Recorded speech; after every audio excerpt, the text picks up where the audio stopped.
माननीय सभापति महोदय, मैं आपका बहुत आभारी हूं जो आपने इतने महत्वपूर्ण मुद्दे पर मुझे बोलने का मौका दिया। और ये हम सब के लिए बहुत गर्व की बात है कि भारत के इतिहास में पहली बार इतना बड़ा कंटिंजेंट 117 खिलाड़ी हमारे पेरिस ओलंपिक्स के अंदर हिस्सा लेने जा रहे हैं। ये हम सब के लिए बहुत गर्व की बात है। ये इसके अंदर 70 पुरुष हैं, 70 हमारे बेटे हैं और 47 हमारी बेटियां इसके अंदर हिस्सा ले रही हैं।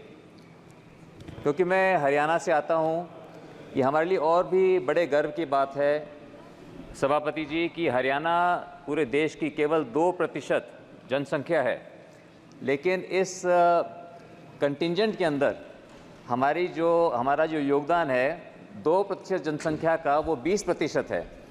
और उसमें भी बहुत खुशी की बात यह है कि इन 24 खिलाड़ियों के अंदर जो कि 20% बनते हैं 117 के, उसके अंदर 14 हमारी बेटियां हैं और 10 हमारे हरियाणा के बेटे हैं। ये हमारे लिए खुशी की बात है। और जैसा कि अभी सभी माननीय सांसदों ने बहुत कुछ विचार दिए, बहुत से सुझाव दिए, लेकिन सभापति जी अभी जो है ये जो मुद्दा है आज की इस चर्चा का, वो है केवल पेरिस ओलंपिक्स का। तो इसलिए जो सुझाव दिए, मैं बहुत से अच्छे सुझाव जो है, क्योंकि मैं खुद एक खिलाड़ी हूँ और मैं ये सपना भी रखता था कि कभी एक दिन मैं ओलंपिक्स में जाऊँगा। तो मैं सभी माननीय सदस्यों को ये बताना चाहता हूँ, सदन को आपके माध्यम से ये बताना चाहता हूँ कि कोई भी देश वो जो है अपने खिलाड़ियों को ओलंपिक्स में नहीं भेज सकते। ओलंपिक्स में जाने के लिए आपको एक कोटा आपको जीतना पड़ता है, क्योंकि देश की वरना हमारा इतना बड़ा देश है, हम 117 की जगह हम 1000 लोग भी भेज सकते थे, लेकिन आपको कोटा जीतना पड़ता है, तभी आप उसके लिए ओलंपिक्स में जाने के लिए आप क्वालिफाई करते हैं। तो ओलंपिक्स में जाना ही एक बहुत बड़ी बात है। और इस संसद के अंदर बहुत से ओलंपियन यहाँ पर अभी भी बैठे हैं और यहाँ पर हुए हैं, तो ये भी हमारे लिए बहुत गर्व की बात है। सभापति जी, इस ओलंपिक्स के लिए जो है मैं शुभकामनाएं देना चाहूँगा। मैं आभारी हूँ माननीय मंत्री जी का, जो कि सारा का सारा जो है स्पोर्ट्स मिनिस्ट्री और Indian Olympic association, sports authority of India सब मिलजुल करके काम कर रहे हैं कि किस तरह से हमारे जो खिलाड़ी हैं उनको अच्छी से अच्छी सुविधाएं दी जाएं, उनको अच्छे से अच्छे कोचेज़ उपलब्ध कराए जाएं। इसलिए बहुत से दर्जनों जो है फॉरेन कोचेज़ काम कर रहे हैं, फिजियोथेरेपिस्ट काम कर रहे हैं, साइकोलॉजिस्ट उनकी मदद कर रहे हैं, मैस्योर्स साथ में जा रहे हैं कि किस तरह से हमारे जो खिलाड़ी जो जाएंगे ओलंपिक्स के लिए जा रहे हैं, उनको हर तरह की उनको सुविधा उनको मिले, हर तरह की सपोर्ट उनको मिले। माननीय सभापति जी, हमारी जो स्पोर्ट्स मिनिस्ट्री ने एक स्कीम निकाली है टॉप्स करके, target Olympic podium scheme. Target Olympic podium scheme के अंदर जितने भी हमारे एलीट स्पोर्ट्स पर्सन हैं, उन सबको हर तरह की वो सुविधा दी गई है जो वो चाहते थे। अगर वो बाहर कोचिंग के लिए जाना चाहते थे, बाहर प्रैक्टिस के लिए जाना चाहते थे, और उनको कोई विदेशी कोच की आवश्यकता थी, तो उनको सब कुछ उनको उपलब्ध कराया गया है।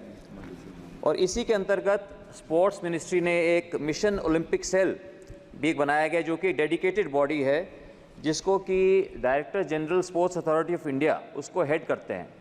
और वो भी सभी के एफर्ट्स को कोऑर्डिनेट करके, ताकि हर खिलाड़ी को, जो भी हमारे प्रतिभाशाली खिलाड़ी हैं, उनको हर संभव उनको सपोर्ट दी जाए। और इसके लिए उन्होंने प्राइवेट सेक्टर का भी इसके अंदर बहुत योगदान लिया है।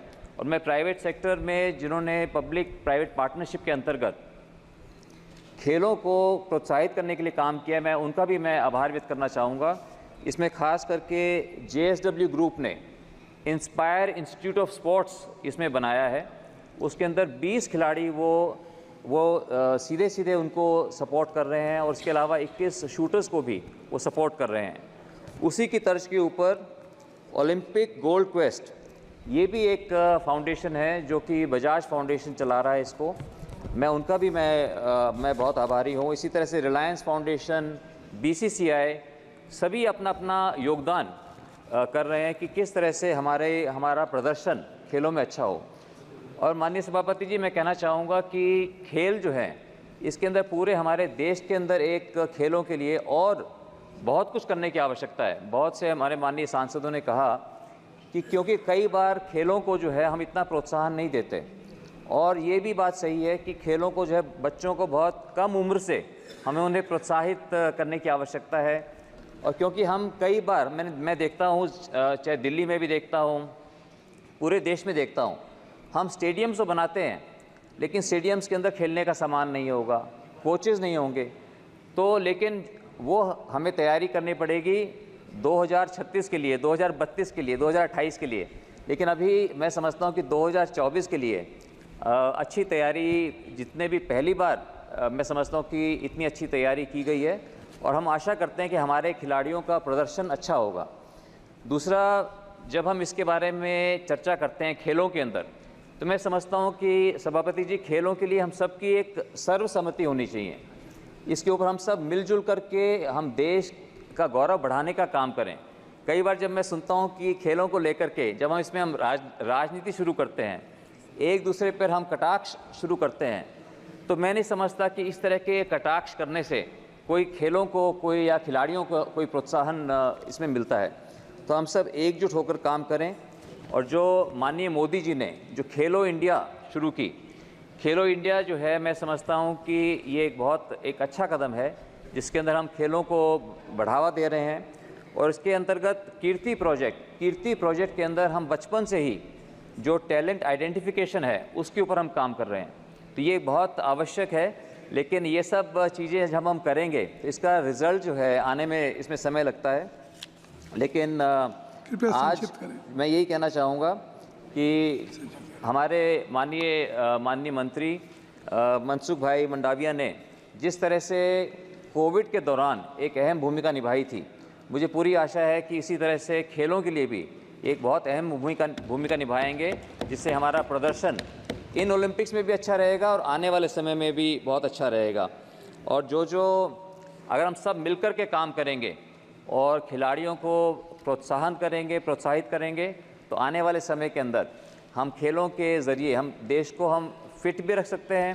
खेल हमें बहुत कुछ हमें सिखाते हैं। और मैं समझता हूँ कि हम 140 करोड़ की जो हमारी जो देश की जनसंख्या है, हम सभी की शुभकामनाएं और हम सभी की प्रार्थनाएं हमारे खिलाड़ियों के साथ होंगी जब वो पेरिस में अपना बेहतरीन प्रदर्शन करेंगे।